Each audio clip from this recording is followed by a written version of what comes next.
welcome back to another episode of All Things Ghostly, another fine episode of All Things Ghostly. If you've been here before, welcome back, and if you haven't, welcome. My name is Abbie, and this is just a little bit of a ghostly podcast, you know, just some ghostly biz. Anywho, so today I have an episode surrounding haunted stadiums, sports stadiums, venues, all that good stuff. And there's surprisingly a lot. When I, thought of this topic, I didn't expect there to be so many. You always hear about like haunted theme parks and haunted, like even jobs. And, there's a bunch of little like nooks and crannies of places that seem to be haunted. But sports venues and stadiums is not something that I tend to have a lot of hauntings, but surprisingly they do. So we are going to get into them today, and we're going to go through all the little gory details of what people have experienced at these places. Now I'm going to be pulling from some articles today, and you can always find those in the description of wherever you're watching or listening on somewhere like Spotify, Apple Music. It's going to be in the show notes, and then if you're watching on YouTube, it'll be in the description. So without further ado, I'm going to keep this intro pretty short, and we're just going to get on into it. Okay, so the first article is actually by ESPN, so very legit, and it is called 7 of the Most Haunted Venues in Sports. Also, just a disclaimer before we get into it, I am so bad with pronouncing names, so there's going to be a lot of names of these stadiums and venues that I probably mispronounce in this video, so if that pisses you off, I'm sorry, but I suck at it. What do you want me to do? Google every single pronunciation? We don't have time for that. Okay, sorry, that sounded a bit bitchy, but I'm just being real with you guys, okay? So the article starts off with this little snippet. It says, the spookiest time of the year is officially upon us, except it's not, which I'm sad about, but coming soon. That's all I have to say. You might think of sports as an escape from the scariness, but you would be wrong. The sports world has more than its fair share of haunts and locations such as the Hockey Hall of Fame, Camp Randall Stadium, and the Skirvin and Pfister hotels are a part of their city's most famed lore. Not a believer? We get it. And sure, we don't have cold hard evidence, but you just might change your mind after hearing these stories from 7 of the most infamous spots in sports. Another thing that's super interesting to me is obviously, I haven't read these articles in full, but I hope we get to see, there is a loud vehicle. Sorry. I hope we get to hear from like some of the athletes and stuff about their experience, because I feel like those worlds have never collided for me, like to see like these athletes that have a lot of like toxic masculinity like roped into that culture, essentially like saying, yeah, I saw a ghost. You know what I mean? I feel like that might be an interesting collision of worlds. So I hope we get to hear some firsthand encounters, but we'll see. So the first stadium we have here is called Camp Randall Stadium, and it is in Madison, Wisconsin. Long before Camp Randall Stadium became the home to Wisconsin football and jump around celebrations, I don't know what jump around celebrations are, but whatever, it served as barracks and training grounds for Union soldiers. Named after the state's governor, Alexander Randall, a fierce abolitionist who had threatened Wisconsin would secede if Abraham Lincoln didn't win the presidency and end slavery.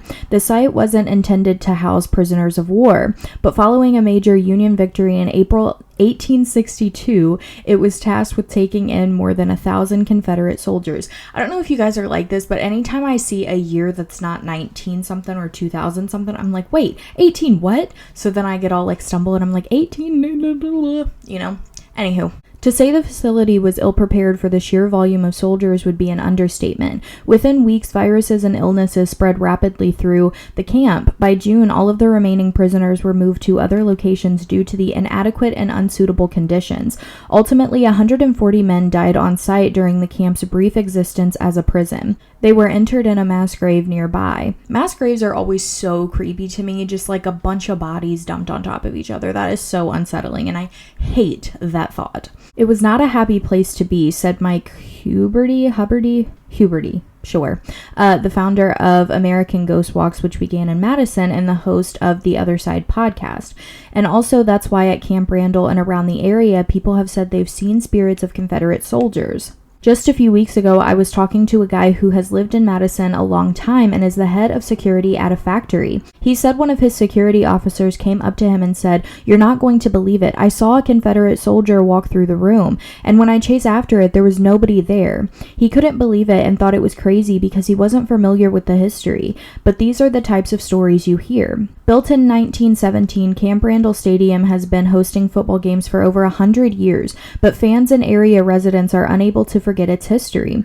Tailgaters have described seeing spirits ahead of games, and they reportedly are usually seen wearing their uniforms, as well as various slings and bandages, and wandering in and out of the stadium, seemingly oblivious to the thousands of rowdy fans. See, that's interesting because in this predicament, the ghost can't see the humans? Is that what it's trying to say? Which is very, crazy to me because obviously, there's a discussion about the fact that you have to have, a spiritual type of awareness to, open your mind into seeing a ghost, that it might not just come natural to everybody. You have to, have that part of your brain open and in connection with the spirit world. So I've always wondered if all ghosts can see every human as well. Is it the same but reverse? Some of us can only see ghosts and some of them can only see humans. Do you know what I mean? I don't know. Interesting little theory there though. Huberty said this could potentially be explained by the stone tape theory, which speculates that mental impressions during severely traumatic events are preserved into the energy of a place and display as almost a residual recording, and are not spirits doomed to spend eternity stuck in one place. He said this is what one might experience when entering a building where something distressing took place and being overwhelmed with sadness or a heavy feeling. So again, we talk about this a lot, actually, a negative entity manifesting because of a negative energy. So again, obviously that being a prison and a place that soldiers were or whatever, it holds a lot of trauma within that, so that all that negative and abundance of negative energy could definitely manifest negative entities in and of itself. No matter the explanation or lack thereof, the stadium isn't the only place believed to be haunted at the university. Partial remains of 2 bodies were discovered when land was being cleared for a Lincoln statue in 1919. The area had been a cemetery at one time, and before that, the site of a sacred burial ground dating back thousands of years. The 2 individuals, just their bottom halves, were found on site. Oh my gosh. The top halves were discovered 3 years later. Those individuals had died in the 1830s and had been inadvertently left during the relocation of the graveyard. Oh my goodness, that is so tragic. During the early 2000s, there's an undergrad student showing around his friend's 20-year-old sister who was visiting from Taiwan, Huberty said. She doesn't speak much English, but she seems to be having a good time. That is until they got to the Lincoln statue. Then she becomes visibly terrified and says they have to go. The friend doesn't understand why, but later she tells her brother while they were standing there, 2 heads appeared behind Lincoln's. Ooh, I hate that. They were both smiling at her. Gross. That is one of my cringes when it comes to ghosts, is them smiling or laughing at you. I absolutely hate that shit. The brother and the friend thought she was joking, but then they learned about the 2 men who had been buried there. They believed her after that. Damn, that one is an intense one. I said this, I think, in my last video, but when it said that a spirit or a ghost, whatever, is creepily smiling or giggling at the person, that just it's the kind of cringe that makes my teeth hurt a little bit. I'm I hate it. Makes my toes curl. It's the worst. So the next one we have here is St. Mary's Stadium in Southampton, United Kingdom. After a successful 103-year run at the Bell, Southampton FC, I don't know what FC means, but whatever, moved to a brand new stadium about 2 miles away in 2001, called St. Mary's Stadium after the nearby church that founded the team in its earliest days. The state-of-the-art faculty more than doubled fan capacity for the team with over 32,000 seats. Good to know. I'm here for the ghosties, though. There was just one problem during the team's first season at the new stadium. It couldn't win a game. A little ghostly curse I'm sensing. Naturally, as fans are wont to do, they began searching for reasons for the new losing streak. Some said supporters of Portsmouth FC, its arch rival, buried a shirt under the stadium during construction and jinxed the team, but others believed there was something more sinister at play. There were many things happening that no one could quite explain, said Andrew Frewing House, a Southampton-based paranormal researcher and the events and marketing director for Supernatural Tours. There was one worker who said he was a bit scared to go into the main stadium at nighttime because people would report these shadows and hear these voices. But once the team started to have an incredibly bad, really bad, terrible season, more and more people began to believe there was a curse on the stadium because it had been built on an ancient graveyard. The stadium, in fact, lies directly in the heart of what was once an Anglo-Saxon settlement known as Hamwick, and graves and human remains dating back to the 7th century were discovered on what became the stadium grounds. Wow, the 7th century, that is very, very old. Archaeologists continue to discover artifacts around, or perhaps more accurately, under the grounds from the era. Clearly spooked by the happenings, or perhaps just the losing record. I mean, let's be real, they were just salty. The team, nicknamed the Saints, brought in a pagan witch named Caridwen, Dragon Oak is her nickname, Connolly, in hopes of ridding the angered spirits. We would call the ritual she performed a clearing in the UK, and that means it's supposed to send the spirits to whatever you believe the next plane happens to be, or the afterlife, Frewing House said. She claimed it was evil spirits, but I suppose really if you were upset about your burial ground being built on, you would probably be a little bit annoyed, which is very factual. Just hours after Connolly performed her ritual, Southampton FC won its first game at the new stadium. Wow! While the team has fared better since its first season, Frewing House said the ritual didn't completely stop the strange happenings around the stadium, and he still hears stories from fans and employees about their perceived supernatural experiences. I suppose the players must have really believed the curse enough to warrant someone coming in and doing the ritual, and I don't know if it was a coincidence or if it did actually help since they won right after, he said. But I think they convinced themselves it was gone and made themselves believe that fully in their minds, even if it wasn't true. I tend to find in my experience from doing this, the thing about exorcisms and clearings is they don't always work. I mean, and also another layer to this is that they could have had this losing streak because they had that curse in their mind. Like maybe they lost a couple of their first games and it was like, oh no, it must be cursed. Not even to like bring ego into it, but just again, that negative mindset, that like manifestation. Oh, there's a curse on me, so I can't do this. I can't win this game because of the curse. And then once they kind of manifested in their mind that the curse was now gone because of the ritual, then that like negative mindset switched. So it could also just be like a situation of self-manifestation. That's why they always say be careful what you speak into the universe because it will come back and bite you in the ass. If you're a spirit and really upset about what happened, it doesn't matter what someone does. You're not going to go. So to place a curse here, which is what people believed had happened, then obviously you feel very strongly about it and you're not going to give up just by someone coming and saying, please, can you go?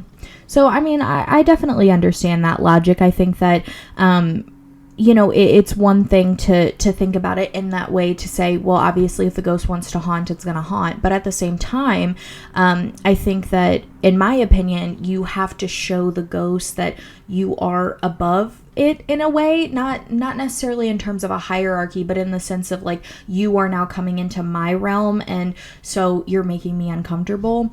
And again, sometimes it's not as easy as saying, please, can you go? If you're talking about like an evil spirit or like a possession of like a demon or something like that. But it, you know, standardly, I feel like if it's just your average everyday ghost, there's I'm not going to say there's a level of respect because, again, I don't know these ghosts. I feel like it's tough to assume that, you know, they would be respectful of us. But from a lot of stories that I've personally heard, and even a little bit from my own experience, I feel like if you do put your foot down and say like, hey, you need to leave, you're making me uncomfortable. Like even moms of children saying, you know, you're making my child uncomfortable, whatever. I feel like it tends to work sometimes, at least. Alrighty, so the next one is the University of Notre Dame in South Bend, Indiana. As with many Catholic colleges across the country, Notre Dame is filled with ghostly legends and haunted tales, so much so that the admissions department even showcases many of them on its website for prospective students. And while there are believed to be many spots on campus that give people the shivers, perhaps none is better known than Washington Hall. There have reportedly been several deaths in or near the building over its multi-century existence, including a professor, a steeplejack, and student and football star George Gipp. Yes, the Gipper, as in when one for the Gipper himself. That, I don't know what that is. I've never heard that in my life. So maybe if you're into sports, you know what that is. As the popular legend goes, the 25-year-old Gipp, a senior, stayed out past curfew one night and was locked out of his dorm building upon his return. It was a cold, late autumn night, and he had nowhere to go, so he slept on the steps outside of Washington Hall, a performing arts and music venue. The next day, he contracted pneumonia and ultimately died, oh my goodness, from the infection soon after, but not before reportedly delivering his famous plea to his coach, Newt Rockne? I don't know, from his deathbed. Many believe Gipp never left Washington Hall and that he continues to haunt the building to this day 100 years later. That's a very sad story, though, to literally be like locked out of your little dorm room, sleeping on some steps already. That's sad. Like, I felt for him then, but then to know he like literally got pneumonia and died from it, that is very, very sad.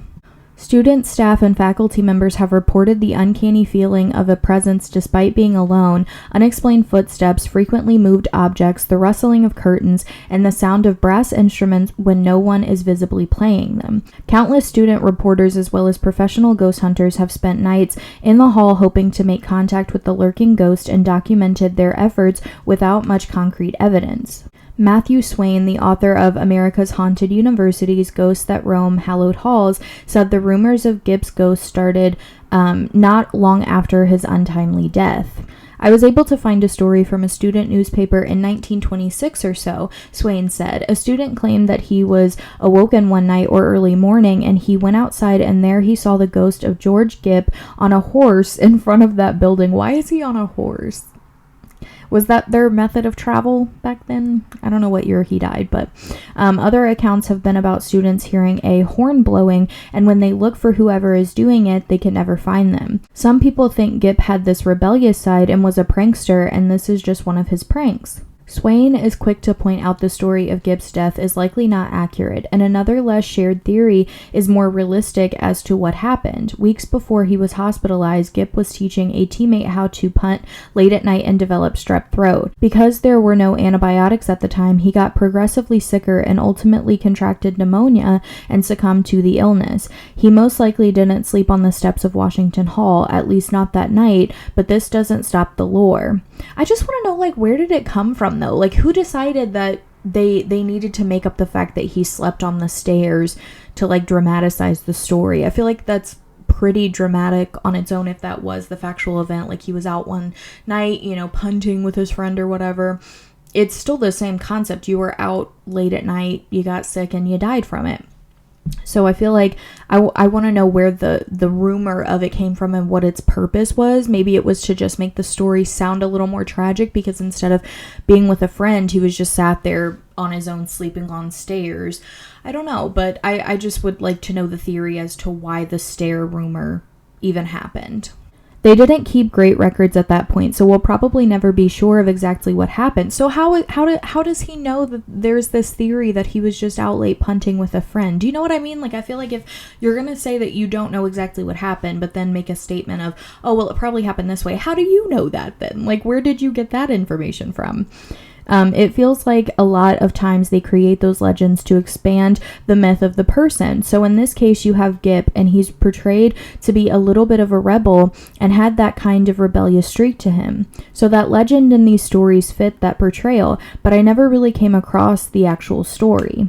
Then we have the Hockey Hall of Fame in Toronto, Canada. It's not just the ghost of the Hartford Whalers that roams the Hall of Fame, although we really could get behind a brass bonanza playing spirit. Visitors have long reported seeing a woman with long dark hair, particularly in and around the second floor women's restroom. Formerly housed at Exhibition Place, a 197-acre mixed-use development to the west of downtown Toronto, the Hall of Fame moved to its current building at the Brookfield Place complex in 1993. Built originally in 1885, it formerly housed the Bank of Montreal, and that is where our sad story begins. The spirit is believed to be a former bank employee named Dorothy. In 1953, the 19-year-old shot herself in the woman's bathroom at the bank. Oh my goodness. She died at the hospital the next day. There are many rumors and theories as to what caused Dorothy to take her life, but none has ever been confirmed. The Toronto Star discovered the presumed identity in 2009 after years of reports of a ghost named Dorothy. So the people at this bank were hearing the name Dorothy before they even identified the woman who died there, which is absolutely mind-blowing. According to Rowena Brooke, the brand development manager of Haunted Walks in Toronto, bank workers began experiencing strange happenings shortly after Dorothy's death. Starting in the 1950s, employees of the bank would have lights that would turn on and off, Brooks said. Doors and windows would open and close on their own. They would hear these strange noises like footsteps when no one was around or shrieking. Some employees would step away from their work for a moment and they would come back and find their desk in disarray. But the main thing they said is they would feel this distinct presence, like someone else was there watching them. Just that feeling that there was someone else there. And the spot it was strongest was actually in the women's restroom on the second floor of the bank. It got to this point where the employees who were using that restroom were so uncomfortable being in there that the bank had to put a second bathroom in the basement because so many people were refusing to use it. Wow, that's intense. The bank ultimately moved, but the strange occurrences remained. Employees and the guests of the Hall of Fame have reported hearing similar noises and experiences the same overwhelming sense of not being alone. Brooks said an employee at the hall shared her story with a young boy on a tour of the museum with his parents and other adults. At one point, he stopped in his tracks and began staring intently at a wall. Someone asked him what was wrong, and he responded by pointing and saying, "Can you see her?" Ah, that's so spooky. No one could see anything or anyone, but the young boy was insistent. He was seeing a woman with long dark hair walk in and out of the wall. He couldn't believe that no one else could see her. Oh, poor little guy. He's probably like, what are y'all looking at? Do you see what I see? Stories like this have made it one of the most well-known haunted spots in the city, and Haunted Walks begins one of its most popular tours outside of the building with the permission of the Hall of Fame. The Hall, which did not respond to our request for comment for the story, doesn't necessarily promote its haunted history, but it did allow Haunted Walks to host a special Halloween event on the second floor in 2013. Brooke remembers it well.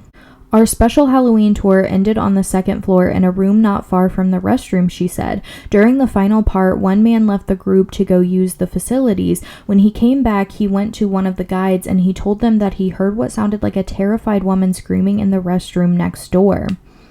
He was visibly shaken and wanted to know if we had heard it and what was going on. I was standing right there with everyone else and none of us heard a thing. We were so close to where he was, we would have heard something like that if it were a woman crying out like that. It really creeped all of us out to discover that he had heard that when no one else had. There have just been so many different encounters with her that I certainly believe that something is going on in that building. Yeah, I would say so too. And again, these people, they're experiencing the same thing over and over and over again. And word travels, whatever. But even before like TikTok and mass media of, ghost stories and all these ghost shows, back when Dorothy's identity wasn't even a thing yet, people were hearing of a ghost named Dorothy. So I feel like that's enough explanation of its own, but I don't know, that is up to interpretation, but that is definitely a strong story for me. Okay, so the next one is called Frontier Field in Rochester, New York. In the mid-1990s, the Rochester Red Wings were one of the winningest minor league baseball teams in history. The AAA squad, then an affiliate with the Baltimore Orioles? I don't know. Sports are not my thing, if you couldn't tell. And now a part of the Minnesota Twins organization, had won 18 titles in its nearly 100 years of existence, and had won the division title most recently in 1993 and 1995. This sounds like a bunch of gibberish to me. With a dedicated fan base, the county decided it was time for a new stadium for the beloved franchise. Construction got underway for a new facility in downtown Rochester in 1996, and workers reported discovering bones on the grounds underneath where the stadium eventually went. It remains uncertain if they were human remains or that of an animal, or if they were even there at all, but the rumors persist to this day and are an oft-cited explanation for anything strange that happens in the ballpark. And there are a lot of strange things that happen at the ballpark. There's always a lot of strange things that happen at the ballpark. You know, that naughty old ballpark. The team moved to Frontier Field for the start of the 1997 season, and members of the grounds crew and custodial staff reported inexplicable happenings almost immediately, including televisions randomly turning on in rooms where no one had been for days, or lights turning off and on. The team invited a pair of paranormal investigators to the stadium in 2004. After spending an evening looking around, they officially declared Frontier Field haunted.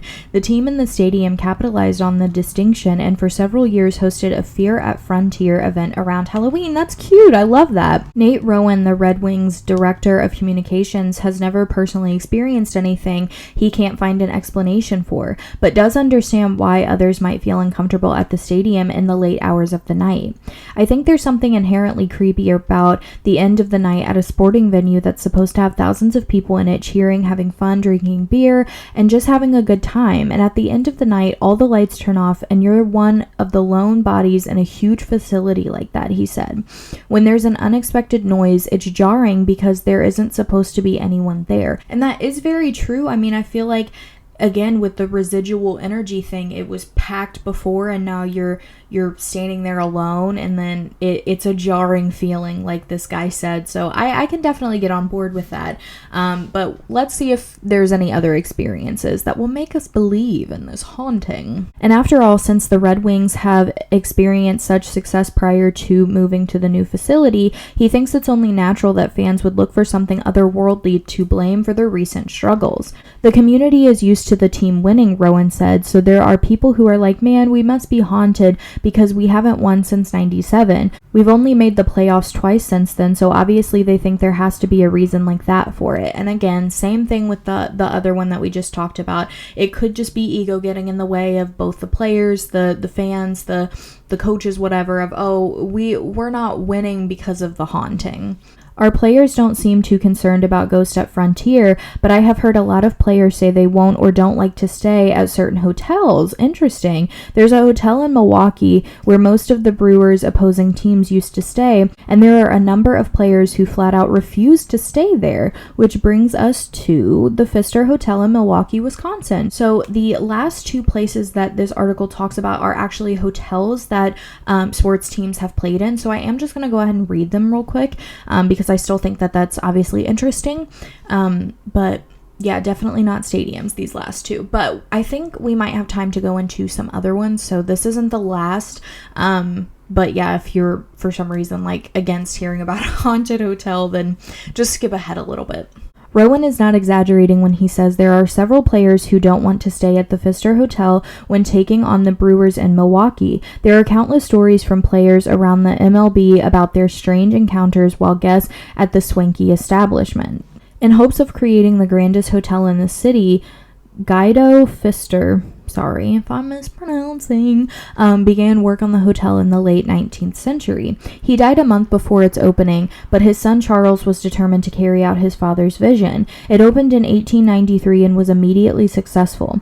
It has hosted every sitting U.S. president during its esteemed history. Charles Pfister, who never married or had children of his own, worked tirelessly for the rest of his days to ensure his father's legacy carried on at the property. Charles even lived in one of those suites for many years and was the operations manager. I mean, that's so sad though, that his whole life was dedicated to the life that his dad wanted. I feel kind of bad about stories like that, but obviously that was Charles's choice. And some say he never left the hotel after his death in 1927. Guests have described seeing an older, portly, well-dressed, smiling spirit who resembles Pfister's portrait still hanging in the hotel. He has been spotted looking over the lobby as well as various other parts of the hotel and has become something of an adorned figure in the city, complete with his own parody Twitter account. How snazzy.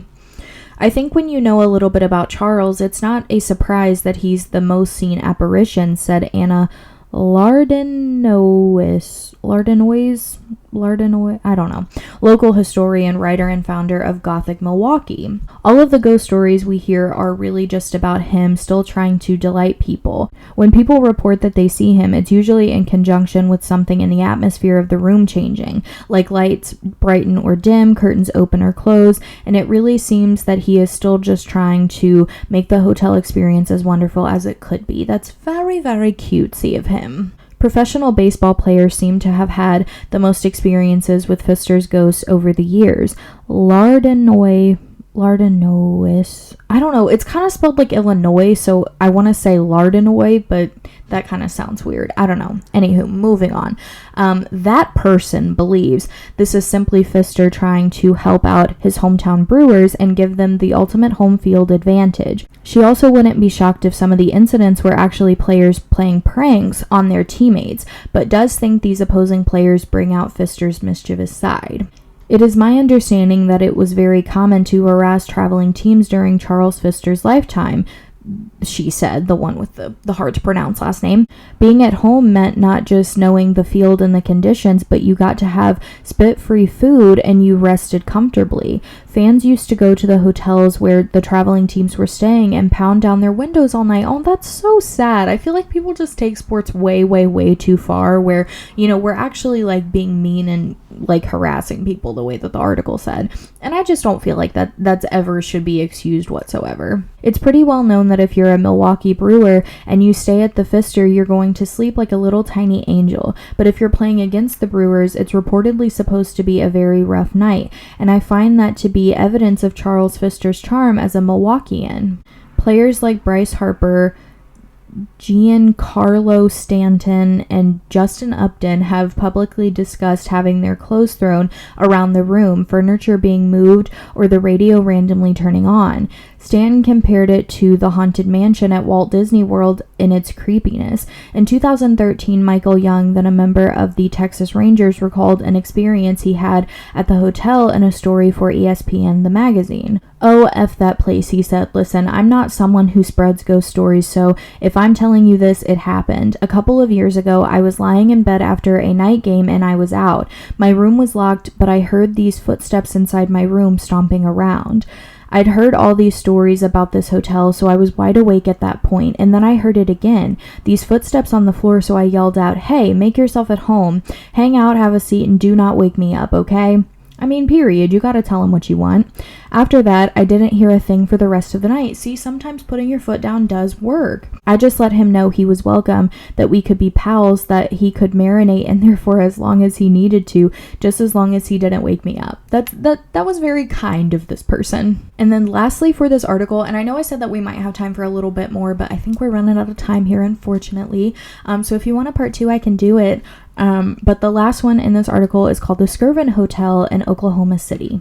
Baseball players have the Pfister and basketball players have the Skirvin. Perhaps the most famous haunted hotel across sports, this Oklahoma City landmark has more than its fair share of believers. Just ask Tim Hardaway Jr. or Eddie Curry or Meta World Peace and his then Los Angeles Lakers teammates, or just about anyone who has played on a team facing the Thunder in Oklahoma City. I swear, these names are a mouthful for me. Some players even refuse to stay there and book and pay for their own lodging when in town. Brooklyn Nets star Kyrie Irving is so convinced of supernatural activity, he's currently producing a movie about it. Love that. And many players have blamed it for their lackluster performances at the Chesapeake Energy Arena, which again, I'm like, come on, grow up. It's not the ghosts that are making you play bad. It's you. Jeff Provine is the author of several books about Oklahoma City and the state's haunted history, as well as the founder of OKC Ghost Tour. Despite his resume, he calls himself skeptical by nature, but acknowledges there have just been too many strange happenings at the hotel to simply be a coincidence. "I border on cynicism naturally, but I've talked to so many people over the years who have no reason to lie," he said. "They all have very specific details as to what they've seen. Something is definitely going on there." After the oil bust of the 1980s, the Skirvin closed in 1988 after decades of prominence. Once the epitome of wealth and status in Oklahoma, it sat empty for 19 years before reopening after a large renovation project in 2007. Ghost stories began emerging during its closure as it sat there, a massive abandoned building in the heart of the state's capital city, ripe for trespassing and rumors. Many refer to the ghost of a woman named Effie as the primary spirit to walk the halls. As legend goes, the hotel's founder and owner, W.B. Skirvin, had an affair with a maid named Effie, who became pregnant with his child. In hopes of avoiding public disgrace, he locked her in a room on the 10th floor throughout her pregnancy so she wouldn't be seen. My goodness, was this a willful putting her in the room, or did he like kidnap her? Because that's a very important detail. After giving birth, she was so despondent by her situation that she jumped out the window with her baby in her arms and plunged to her death. Very, very, very tragic. That kills me to hear. Guests have reported seeing a female ghost with long dark hair, as well as hearing a baby's cries at all hours of the night. Like, so fucking sad. This is why you don't cheat, people. Think with your brain. Come on. But there isn't evidence such a woman ever existed, and as Provine is quick to point out, Skirvin's wife died 3 years before the hotel opened its doors in 1911, so a relationship with another woman wouldn't have been much of a scandal. In fact, Skirvin reportedly had a reputation for being known as a womanizer and a heavy drinker, and there were said to be salacious activities happening on the hotel's then top floor. We hate that. We hate that. I think it goes back to the days of Prohibition, which started in Oklahoma in 1907 when we got our statehood, he said. The Skirvin was the luxury hotel of Oklahoma City and had all these rich and famous folks coming in, and of course they wanted to keep them entertained. The story was that if you wanted to get a drink in downtown Oklahoma City, you could go to the top floor of the Skirvin Hotel.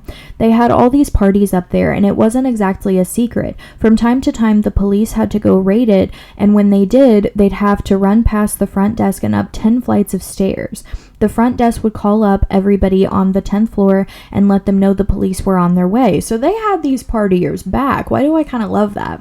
And if there was anything they wouldn't want them to find, they would just toss it out the window. I mean, that's a good escape plan.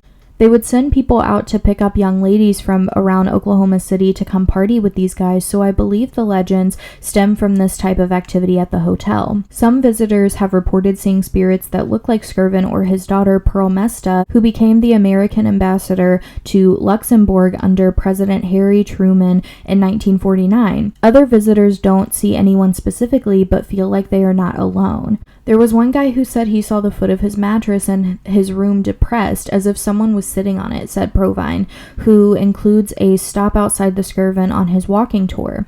But there was no one there, and then it started moving up the bed like it wanted to sit right next to him or cuddle with him. He went and stayed somewhere else. I would have too, buddy. And there was someone else who woke up in the middle of the night because he heard the bathroom door slam shut. He was spooked, but he decided to check out the bathroom, and in it he finds the light on and the bathtub filled with water just to the point of spilling over. There have been so many stories like this that just have no rational explanation. So that is it for the stories today, guys. I thought we were going to be able to get a little bit more venues in, stadiums, whatever you want to call them in, but this first article did a really good job of detailing all the right details, the history, the haunts, whatever, of 7 of the places. So that's a good amount. And again, if you guys want me to do a part 2, I think I could probably scrounge up enough material, but yeah, I really enjoyed hearing about all of these locations. Let me know which location was your favorite in the comments below if you're on YouTube, and if not, let me know on my TikTok page. It is at allthingsghostly. I also have an Instagram. It is allthingsghostly as well. Honestly, I feel like I don't have a favorite for this one. I know that's such a cop-out answer, but I really did enjoy so many of these. This was a really good article. So yeah, anyway, if you guys have any stories of your own, paranormal experiences, encounters, even little creepy little shadows you see out of the corner of your eye, definitely send those stories in. My email is allthingsghostlybusiness@gmail.com, or I have a community Reddit page and it is allthingsghostly. You can post it there as well, and I would love to do a video reading your guys' stories, so once I get enough of those, I will definitely do that, but you guys have to send them in, so please contribute to that. I would so love, I don't know what my voice just did there, I would so love to hear your stories, because it's my favorite thing to hear is personal encounters. I think it's everybody's favorite thing to hear. So without babbling on too much longer, I will go ahead and see you guys in my next video. I hope you have a great night or day. A lot of people, I feel like, listen to podcasts at work. So if you're at work, shout out to you. A special little shout out to my little worker bees. Anywho, like I said, I will see you guys in my next video. Bye, guys.